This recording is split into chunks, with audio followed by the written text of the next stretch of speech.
সকাল সকাল তোমাদের একটি নোংরা দেখাই। আমার ঘরে এত নোংরা আমি নিজেই অবাক হয়ে যাচ্ছি। এটা হচ্ছে গিয়ে আমার বাথরুমের কার্টেনের পেছন দিকটা বিভৎস নোংরা হয়েছিল। আমার কানা চোখেও আমি দেখতে পাচ্ছিলাম, শুধু টুলে চেপে খুলতে হয় বলে খোলা হচ্ছিল না।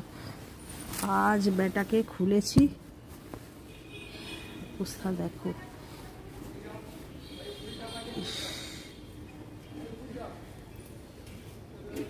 এটা হচ্ছে পেছন দিক লাইনিংটা। নেটটাও নোংরা হয়েছে কিন্তু অতটা বোঝা যাচ্ছে না, কিন্তু আমি আন্দাজ করছিলাম এই যে ঝড় জল বৃষ্টি, আর তাছাড়া ওইদিকে না সবাই কিচেনের ধোঁয়াগুলো সাক করে। 2-3 মাস অন্তর কেচে দিলে ঠিক আছে, 6 মাস হয়ে গেলে এরকম নোংরা হয়ে যাবে। কারণ এখন ওই মানে আমাদের যে পাশে একটা ছোট ফ্ল্যাট আছে, তাদের কিচেনের ধোঁয়ায় একেবারে শেষ। আমার কিচেনের কার্টেন এরকম নোংরা হয় না, কিন্তু বাথরুমের, আমার বাথরুমের মধুমন্তিরটাও হয় না, বা এই সাইডে যেগুলো আছে সেগুলোও হয় না।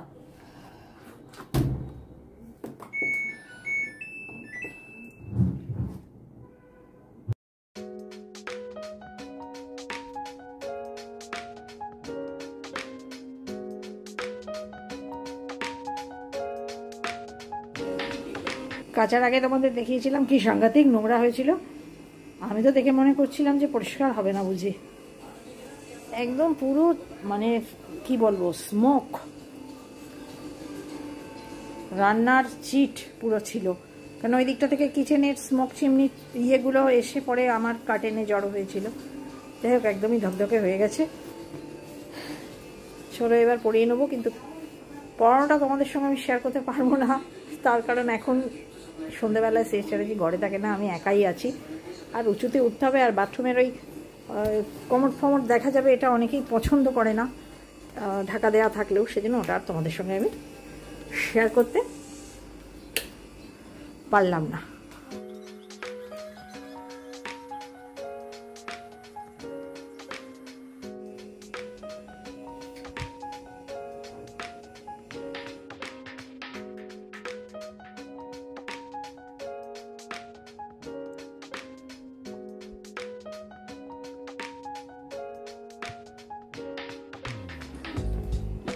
Hi friends, good morning. ভীষণ ব্যস্ত, চলো কড়াইতে কি চাপিয়েছি দেখিয়ে দিই।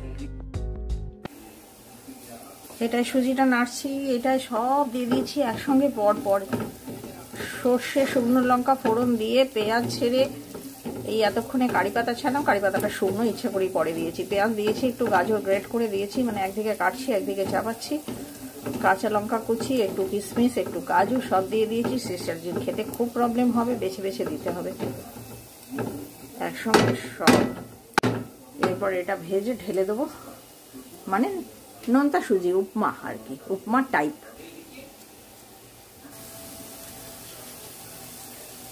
সব অত্যন্ত মিহি মিহি করে কাটা সেদ্ধ হওয়া আলু, অতএব একবারে এটা দিয়ে আমি দেবো জল, যতটা সুজি তার 3 গুণ। দাঁড়াও গ্যাসটা বন্ধ করি, আগের বার একবার মনে আছে তো গ্যাস সমানে জ্বলেছিল।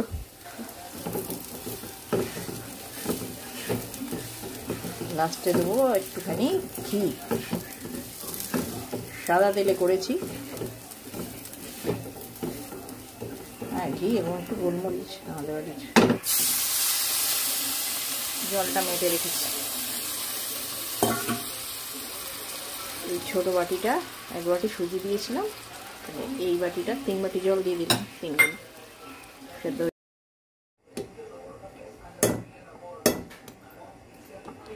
ব্লগটা আননেসেসারি বড় হয়ে গেছে। যদি এই ব্লগে আমি ভয়েস ওভার করতাম, ব্লগ হতো অনেক ছোট। একসঙ্গে ডাইরেক্ট কথা বলে নিলে না ব্লগ হয়ে যায় বড়। মাঝে মাঝেই আমি এই ভুলটা করে ফেলি, পরে ভাবি যে আর কখনো করবো না। ধনেপাতা থাকলে দিতে পারা যেত, আর গ্রীষ্মকালে ধনেপাতা কোথাও পাবে।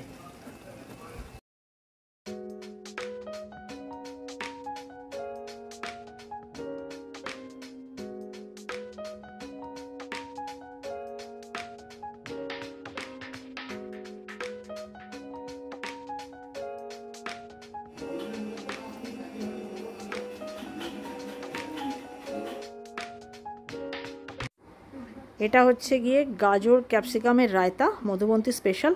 আপাতত আমি ছড়ালাম ভাজা মশলা, আর এতে আমি গাজর, ক্যাপসিকাম, সর্ষে, শুকনো লঙ্কা, কারি পাতা ফোড়ন দিয়ে একটু নেড়ে চেড়ে নরম করে ঠান্ডা দইয়ের সঙ্গে সবজিটা ঠান্ডা হওয়ার পর মিশিয়েছিলাম। আগে অনেকবার শেয়ার করেছি, আজকে আর হলো না। বাবা চলে যাওয়ার পর থেকে ঠিক মতন মানে কাজগুলো তো করছি, ব্লগ তৈরি করতে যেন মন টানছে না।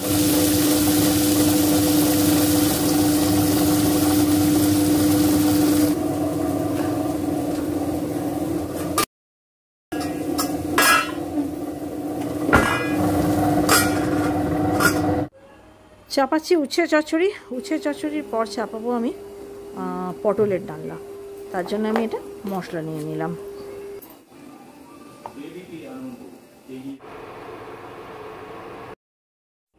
সেই যখন বড় ফ্রিজটা খারাপ হয়ে গেল, তখন আমি এই ফ্রিজটা আনলাম ও বাড়ি থেকে, এনে পরে সব ট্রান্সফার করেছিলাম। তারপর আবার যখন বড় ফ্রিজটা ঠিক হয়ে গেল, তখন আমি একটা ভাগ করে দিলাম। এই দিকের ফ্রিজে সমস্ত গ্রসারিগুলোকে করে দিয়েছি, আর রান্না বান্না, সবজি, ফল, কাঁচা মাছ, মাংস বড় ফ্রিজে। এটা উচ্ছে চচ্চড়ির মশলা, এটা টমেটো, কাঁচা লঙ্কা বাটা, এর ভেতরে সব মশলা দিয়ে নেবো। এটা হবে মাছের ঝোল।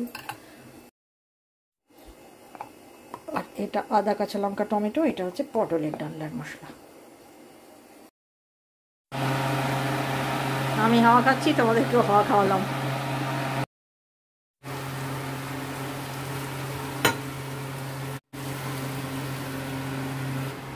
ফ্যানের মুখটাকে এইদিকে ঘুরিয়ে দিয়েছি, তাতে বাসনের দিকে করে দিয়েছি। বাসনও শুকোবে, আমিও শুকোবো, ঘাম আর কি। এত গরম কি বলবো।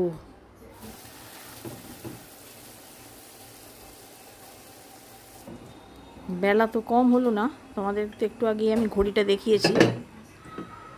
রান্না কাজটা তো এখনও তেমনভাবে এগোয়নি, যাই হোক অন্য অনেক কাজ এগিয়ে গেছে। আর এত যে শেষ স্ট্র্যাটেজি ভালো করে জায়গা করে দিয়েছে, আমি আর ঠিক মতো গুছিয়ে রাখতে পারি না। এটা আবার পড়ে থাকবে পরের বছর মার্চের জন্য। বড় মেয়ে এসে আবার সব সেগ্রিগেটেড করে জায়গা করে দেবে, তবে আমার মাথা কাজ করবে। একটা সেট আপ থেকে অন্য একটা সেট আপে যেতে আমার বাবু খুব অসুবিধা হয়।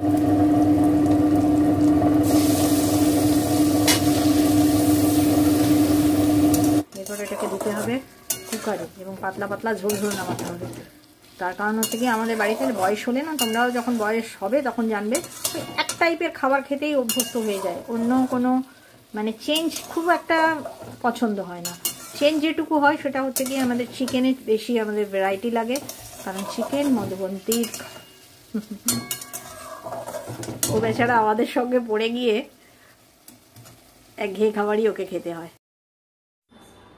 এই ড্রয়ারটায় থাকে আমার ননভেজ রাখার বক্সগুলি। যাই হোক, আমার বাসন গুছিয়ে একদম পরিপাটি করে তোলা হয়ে গেল। চলো সব কিছু একবার আমি টেবিলে নিয়ে চলে এসেছি। আজকের মেনুটা দেখিয়ে দিই। উচ্ছে চচ্চড়ি, পটল আলুর ডালনা, মাছের ঝোল, আর এই ট্যাংরা মাছ মধুবন্তীর জন্য রাখা ছিল, আগের দিন করেছি। চাটনিটাও আমার লেফট ওভার, আজ খেলেই শেষ। আর কুমড়ো পেঁপে ভাতে। তাহলে আজকের লাঞ্চ তোমাদের দেখিয়ে দিলাম। আর ওই যে সাদা বলে রেখেছি ভাত। দেখো ফ্রেন্ডস, একেবারে টাইমে নামিয়ে দিয়েছি, ওরা টাইমলি খেতে পাবে। এখন হচ্ছে 2:30। জানো ফ্রেন্ডস, এতদিন আমি ভুল দেওয়ালে রাখতাম, যে উত্তর দেওয়ালে রাখতে হবে আর দক্ষিণ মুখে ওনারা থাকবেন।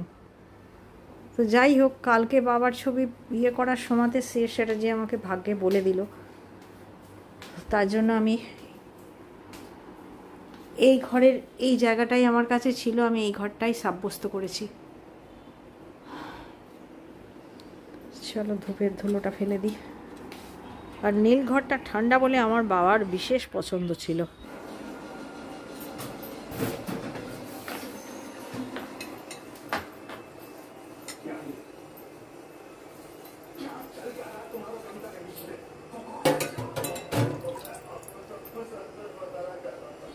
আজ ফ্রেন্ডস ক্রকারি ইউনিটের বেশ কিছুটা অংশ আমি পরিষ্কার করলাম, মানে কাপের অংশটা আর কাঁচের গ্লাস রাখার অংশটা। তো তোমাদের সঙ্গে পুরোটা শেয়ার করা হলো না। তো যখন আমি ধুচ্ছিলাম তখন মধুবন্তী একটু ফটোগ্রাফি করে দিয়েছিল, যেটা আমি এই ব্লগে জুড়ে দিলাম।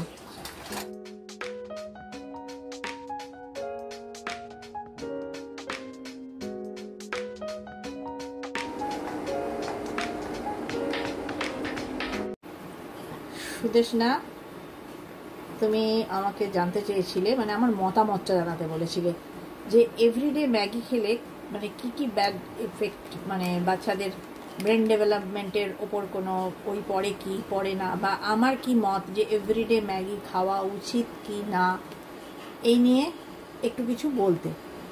তো আমি ঠিক করলাম যে ঠিক আছে, আমার জ্ঞানের ভাণ্ডারে যতটুকু আছে, আমি যতটুকু জানি বলবো। এই যে এখানে লেখা থাকে ভেজ আটা নুডলস, এবার সত্যি সত্যি কতটা আটা কি ব্যাপার জানি না। ধরতে হবে ম্যাগি আমাদের ময়দা দিয়েই তৈরি, তাহলে ময়দাটা তো মানে রিফাইন্ড, ওটার মধ্যে কোনো ফাইবার নেই, সেই জন্য ময়দার যে ক্ষতিকারক দিকগুলো আছে সেগুলো তো তোমাকে নিতেই হবে। ময়দা খেলে ফ্যাট, ময়দা খেলে ধরো যাদের সুগার আছে তাদের ময়দা চলে না। তারপর চলো দেখো, এই যে ম্যাগিতে সত্যি কথা বলতে গেলে আমরা খাবারগুলো কি জন্য খাই, শুধু উদর পূর্তির জন্য না, কিছু ভাইটামিনস এই সমস্তর জন্য, ফুড ভ্যালু যেটাকে বলে, সোজা কথায় ফুড ভ্যালু। তো ফুড ভ্যালু বলতে তেমন কিছু এটার মধ্যে থাকে না, সব কিছুরই একটা উপকারিতা অপকারিতা আছে। উপকারিতাটা কি বলে দিই না, আমাদেরকে কম খাটতে হলো। আর অপকারিতা যদি তুমি বলো, হ্যাঁ অপকারিতা তো মানে কি বলবো, মানে পুরোটাই প্রায় অপকারিতা, কারণ এর ভেতরে সোডিয়াম খুব বেশি থাকে। কেন যাদের হাই ব্লাড প্রেশার তাদের এটা খাওয়া উচিত নয়, আর যাদের সুগার তাদের এটি খাওয়া উচিত নয়। এবার বাচ্চাদের কথা যদি বলো, আমরা তো এগুলো পেয়েছি অনেকটা বড় বয়সে, এবং প্রথম দিকে যখন এগুলো বেরিয়েছিল তখন আমরা এগুলোকে হেট করতাম, খুব একটা মানে খেতামই না। আমরা জেনারেলি ওই ন্যাচারাল খাবার যেগুলো চিড়ে মুড়ি রুটি এইসবই খেয়ে বড় হয়েছি। আর এই সমস্ত যে প্রসেস খাবার, এইগুলো আমরা মানে অনেকটা বয়সে এসে, এই যে আমাদের শরীর এখন পড়ে গেছে, এখন খাচ্ছি। তাই জন্য আমাদের ছেলে মেয়েদের অতটা ব্যাড এফেক্ট ওরা পায়নি বা পাবেও না, কিন্তু তোমাদের বাচ্চারা অনেকটা ছোট, তাই মনে হয় ওই যে ওর ভেতরে যে টেস্ট মেকারটা থাকে ওটা তো কেমিক্যালি, আর ওর ভেতরে মনোসোডিয়াম গ্লুটামেট বলে থাকে, ওই জিনিসটাও শুনেছি একটু পয়জনাস। তাই না, প্রতিদিন নয়। দেখো সব খাবার যখন বাজারে চলছে, আমার নিজস্ব মতামত অনুযায়ী যে একেবারে বিষ তো কিছু হবে না, তবে হ্যাঁ এভরিডে একদমই দিও না। তার থেকে যদি চাউমিন বানিয়ে দেওয়ার ক্ষমতা থাকে, চাউমিন বানিয়ে দাও, ওটা বরং অনেক ভালো। কারণ এই যে এটা যে নুডলসটা আমরা ভাবি অয়েল নেই, শুধু সেদ্ধ খেলো, সেটা নয়, কিন্তু এটা কিন্তু অয়েল দিয়ে তৈরি। তুমি দেখবে যখন রান্না করবে ওটার ভেতরে তেল তেল ভাসতে থাকে, মানে প্রসেস করার সময় এর মধ্যে তেল ফেল সবই থাকে, এডিবল লেখা থাকে, দেখবে তুমি ইনগ্রিডিয়েন্টস এর ভেতরে ভেজিটেবল অয়েল বা এডিবল অয়েল কিছু লেখা থাকে, তার মানে তেল রয়েছে। তার থেকে তুমি যদি ওই নুডলস বা স্প্যাগেটি যেইভাবে আমাদের মায়েরা চিড়ের পোলাও বা চাইনিজ টাইপের সসটা না ইউজ করে, লেবুর রস ইউজ করে, এরকম কিন্তু আমরা আমাদের মেয়েদেরকে যখন স্কুলে টিফিন দিতাম ওইভাবে চাউমিন রান্না করে দিতাম, সস ইউজ না করে। গোলমরিচ, আদা কুচি, রসুন কুচি, পেঁয়াজ কুচি এবং যা যা ভেজিটেবল তারা খায় সেটা দিয়ে দিলে, আর একটু লেবুর রস দিয়ে দেবে, দেখবে খেতেও ভালো হবে। আর অবশ্যই দেখো, সবসময় তো মানুষের কাজ করতে ইচ্ছা করে না, ওরকম লম্বা একটা প্রসেস। ম্যাগি দেবে না কেন, দেবে, সপ্তাহে একদিন দেবে। আর যদি তারপরেও চাই, তুমি ওকে ওটা রিওয়ার্ড হিসাবে দেবে। অনেক সময় এটা অ্যাডিকশনের মতো হয়ে যায়, আমি দেখেছি। ভীষণ খেতে ভালো, ভীষণ টেস্টি, সোডিয়াম জিনিসটাই মনে হয় খুব টেস্টি। কারণ আমার সিএস চ্যাটার্জির লো সোডিয়াম নুন দিয়ে রান্না করা হয়, সেটা না খুব মানে টেস্টলেস লাগে একটু। এই জন্য বাচ্চাদের জন্য ব্রেন ডেভেলপমেন্টের জন্য ঠিক কতটা কি ক্ষতিকর সেটা আমি অতটা বলতে পারবো না, তবে সুগার এবং প্রেশারের রোগীদের একদমই খাওয়া উচিত নয়। মন ভ্যালানিটি নিয়ে সপ্তাহে একদিন বা 15 দিনে একদিন চলতেই পারে। আর বাচ্চাদের জন্য আমার মনে হয় একটু অ্যাভয়েড করাই দরকার, কারণ ওদের তো সত্যি ব্রেন গ্রোথের একটা ব্যাপার আছে। কার কিভাবে কতটা কোন জায়গায় ক্ষতি করে সেটা আমরা ঠিক বলতে পারবো না। ওর হয়তো হলো না, ওর হয়তো হলো না, কিন্তু ওর হয়ে গেল সেম জিনিস খেয়ে। সেই জন্য একটু যখন আমরা জানি এগুলো, সেজন্য একটু মানে কম দেবো। দেখো এগুলো লেখা অনেক কিছু থাকে, এই দেখো লেখা আছে, কি কি লেখা আছে, 20 স্পাইসেস অ্যান্ড হার্বস। আর সত্যি কতটা কি কে জানে, প্রোটিন, ফাইবার, আয়রন, সত্যি কে জানে। আমার কাছে যেটা নিজের মনে হয়েছে, এটা তো আটা নুডলস, আমাদের বাড়িতে মোটামুটি এইটাই বেশি আসে। তো যাই হোক, তোমাদের যেটা বলেছি আমার মতে সেইটা। আমি কোনো জিনিসই জীবন থেকে যেটা মার্কেটে পাওয়া যায় সেটা বাদ দিতে পারি না। সবাই খাচ্ছে, ও খাচ্ছে, সে খাচ্ছে, তাহলে আমি খাবো না? তবে হ্যাঁ, কোনো জিনিসই তো অতিরিক্ত ভালো না, না। চলো বেরোই, আমার ওদিকে কুকার পো পো পো পো সেটি দিয়ে যাচ্ছে। এই দেখো এখানে সমস্ত কিছুই লেখা আছে। আটা নুডলস যেটা আমরা ইউজ করি সেটা আমার কাছে আছে। সেরকমভাবে ক্ষতিকর কিছু নেই, যেটা ক্ষতিকর সেটা তোমাকে তো বললামই। যেহেতু এটায় সোডিয়ামটা বেশি থাকে, সেই জন্য ওই হাই ব্লাড প্রেশারের রোগীদের একটু সমস্যা, তাদের খাওয়াটা ঠিক না। আর সুগার যাদের আছে, তো তোমার আঙ্কেলের আছে, কিন্তু তোমার আঙ্কেল মন বেলানাকে দিয়ে মাঝে মাঝে খায়, আর আমিও খুব একটা কিছু জোর দিই না। আর যেতে তো হবেই, কিছু একটা অছিলা। খাবার দাবার কোনটা খাওয়া ভালো কোনটা ভালো না এই নিয়ে অনেক মিথও থাকে। আবার আর একটা জিনিস, সেটা হচ্ছে গিয়ে এক এক মানুষের এক রকম মেটাবলিজম, কার কোনটা সহ্য হবে আর কার কোনটা হবে না সেটা ডিফারেন্ট।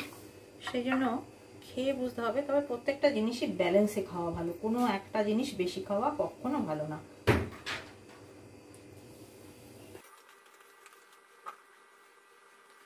ছেলের জন্য যদি হ্যাঁ মায়েদের দুশ্চিন্তা হয়, ছেলে যদি বেশি ম্যাগি খেতে চায় বা কিছু, তুমি একটু মানে ডাক্তারদের কাছে জিজ্ঞাসা করে নেবে, ওনারা খুব ভালো বলতে পারবেন। কারণ যখন আসানসোলে আমার বাচ্চা ছোট ছিল তখন খুব পেটের প্রবলেমে ভুগতো, ওদিকে জলটা খুব ভালো না। তো যাই হোক, তো সেই সময় আমি ডাক্তারবাবুকে জিজ্ঞেস করেছিলাম যে কী দেবো বলুন তো, খাওয়ারের নিয়ে বড় সমস্যা হয়, এই পেটের প্রবলেমে ভুগছে। তখন কিন্তু ডাক্তারবাবু মানে পেডিয়াট্রিক ছিলেন, উনি বলেছিলেন যে মানে ও তখন ছোট ছিল, 5-6 বছরের ছিল। তো তখন বলছিল ম্যাগি দেবেন, ম্যাগি। তখন আমরা বাচ্চাদেরকে টেস্ট মেকারটা খুব একটা দিতাম না, একটুখানি দিতাম। তখন মধ্যে ঝাল থাকবে এই থাকবে এই চিন্তা করে ওপর থেকে একটু হয়তো নুন দিতাম, আর ওই টেস্ট মেকারটা অল্প করে দিতাম। তো টেস্ট মেকারটাতেই যত বেশি প্রবলেম। আর এইটা তো দেখো লোকেরা অনেকেই কি বলে, ওই যে ময়দার লুচি খায়, সেই ময়দাই তো আছে আর কি। ময়দা আমরা ময়ন দিয়ে মাখি না। মানে একটু নিজে ভালো করে তুমি চিন্তা করবে জিনিসটা, যে কতটা আমরা সেই তিলকে তাল করছি নাকি, এই ব্যাপারটা নিজেকে বুঝতে হবে। খারাপটা অনেক সময় হয়তো তিল খারাপ আছে সেটাকে আমরা তাল করি, আবার অনেক সময় ভালো আছে একটুখানি, সেই ভালোটাকে আমরা এতখানি করি।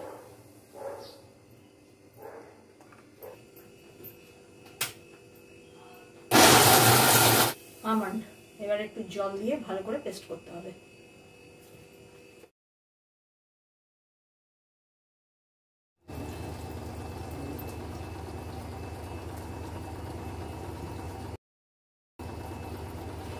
এটা শরবতি আটা, এটা ডায়াবেটিক আটা, শরবতি আটা, আর এমনি সাধারণ মানে প্লেন আটা। কারণ পুরো ডায়াবেটিক আটাটা দিয়ে না রুটি করা যাচ্ছে না, একদম ভেঙে যাচ্ছে। এই যে এটা কি সাইজ আছে এমন আটা, হাত তুমি বার করে দেখো কি সাইজ।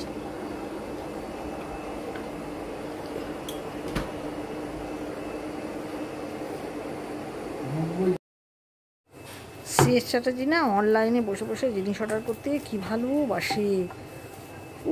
অনলাইন এসে সিএস চ্যাটার্জির বহুত সুন্দর রয়েছে শপিং।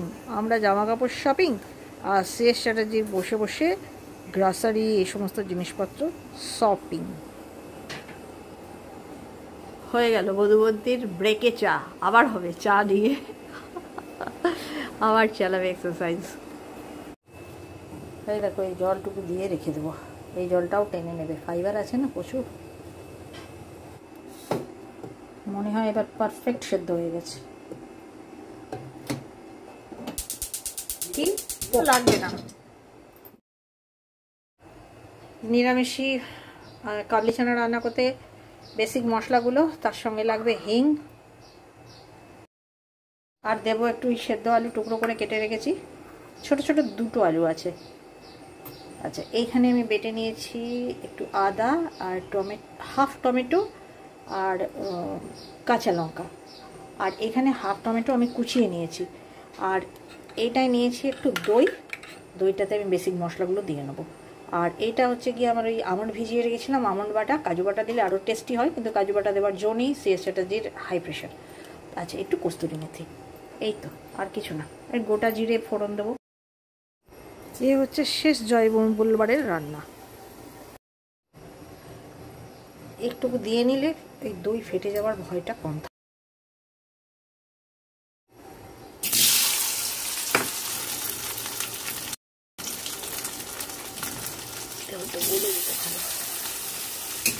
জয় মঙ্গলবার, পরের দিন জামাই ষষ্ঠী, 2 দিন ভাত নেই, পারফেক্ট সেদ্ধ হয়েছে।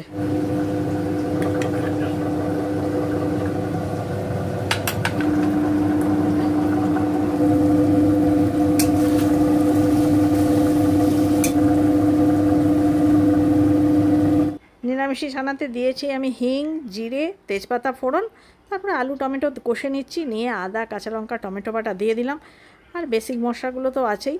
আর এছাড়া দইটা দেব, এটা হচ্ছে মশলার জল, আর দইয়ের মধ্যে একটু একটু মশলা দিয়ে নিয়েছি যাতে দই ফেটে না যায়। সেটা দেবো ঢাকা, ঢাকা দিলে মশলাগুলো ভালো করে মজবে। দিয়ে দিলাম বাদাম বাটা, দইটাও দিয়ে দেবো, ব্যাস।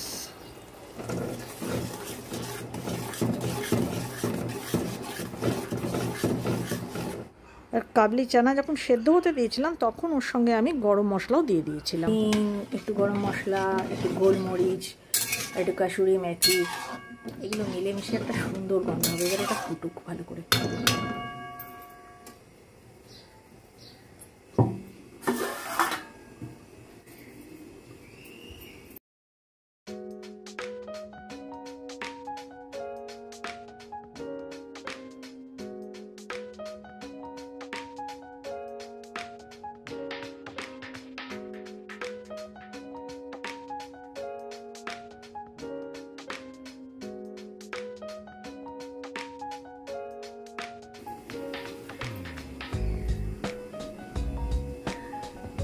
ঠিক মতো না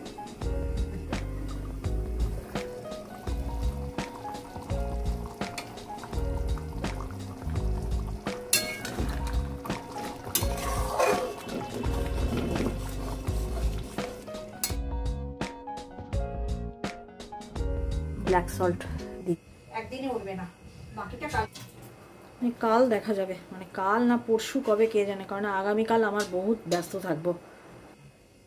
এইটা প্রিজার্ভ করে দেবো।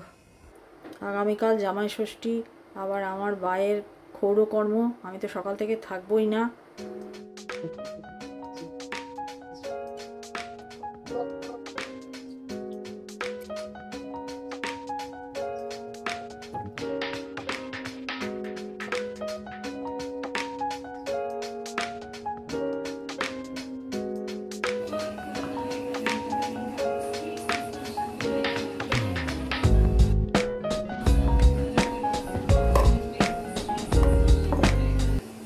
দেখো, দেখছো কিরকম গুলে আছে।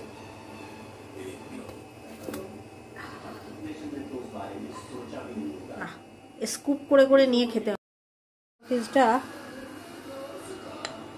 1 বছর বাজবে না, কেন এতটা ফ্রিজ ফাঁকা থাকা সত্ত্বেও এতটা আইসক্রিম নরম হয়ে গেছে।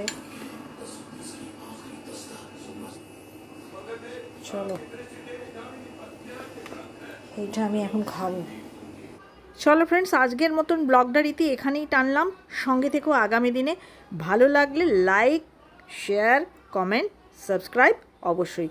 নেক্সট ব্লগের জন্য প্লিজ অপেক্ষা করো, একটু বেশিই অপেক্ষা। Bye bye.